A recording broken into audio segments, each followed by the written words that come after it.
The right thing to do is the right thing to do, even if nobody else is doing it.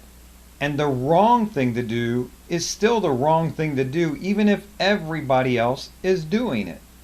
Kind of weird, I know.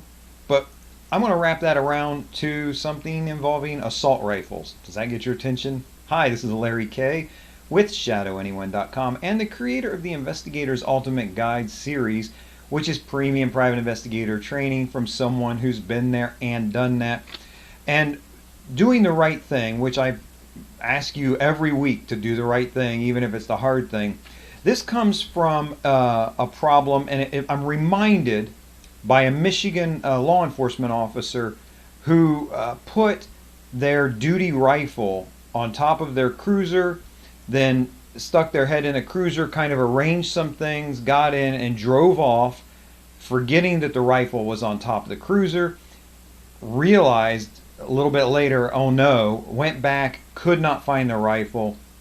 I'm not sure if they ever did find it. It was a little bit earlier this year. So here's the thing. What does that have to do with you and me? We're probably, as private investigators or process servers, not carrying any kind of long rifles with us for sure.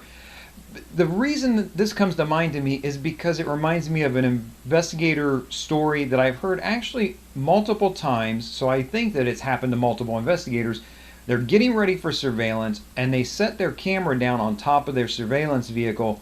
They poke their head in the vehicle, arrange the rest of their gear, they get in and drive off, and that camera falls off the roof. The ones that I know of realized right away because they heard it, but they come back and now the camera's broken. It just is not designed to take a fall from that height onto asphalt or concrete where their vehicle started out.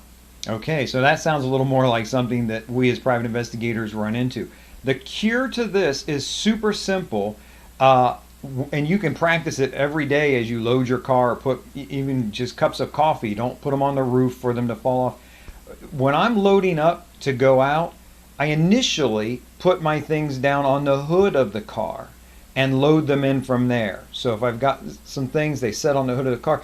You cannot sit down in your car, look out over the steering wheel, go to start your car without seeing, oh, there's my camera, I forgot it, or there's the rest of my surveillance bag, it's right there. And you're not going to have things roll off the top of your car. Now, the right thing versus the wrong thing with this, and here's what investigators tend to do, and it kills me, but they charge their client for the broken gear to replace that camera, and there is no, I don't think that's right at all. Look, it's your stupidity, it's your mistake. The client had nothing to do with that. You can say, yes, I was working your case when it happened, but that's on you. Take it a step further back. Why does an investigator do this? They kind of know in their heart of hearts, right, that this is not something I can bill the client for, but I'm going to try it, see if they'll pay the bill, see if I can bully them into it. The reason they do that is because money is so tight for them as a private investigator. Come on, spend a little bit of time, energy, and effort in learning how to sell your services so that you're not in such a crunch money-wise that you're even tempted to step over the line and not do the right thing. So learn both sides of our business, the investigative side and the business. It's a private investigator business. You need to learn all parts of that. And I keep forgetting to tell you, over at ShadowAnyone.com, I do have the free report. If you want to be a private investigator, give up unless you do these 3 things. I don't think I have anything about marketing or that in there. I've got plenty of blog posts and videos about that. This is just practical, tactical things that'll make you a better private investigator or help you get into this line of work, that's for sure. In the meantime, this is Larry Kaye with ShadowAnyone.com. Remember, do the right thing, even if it's the hard thing.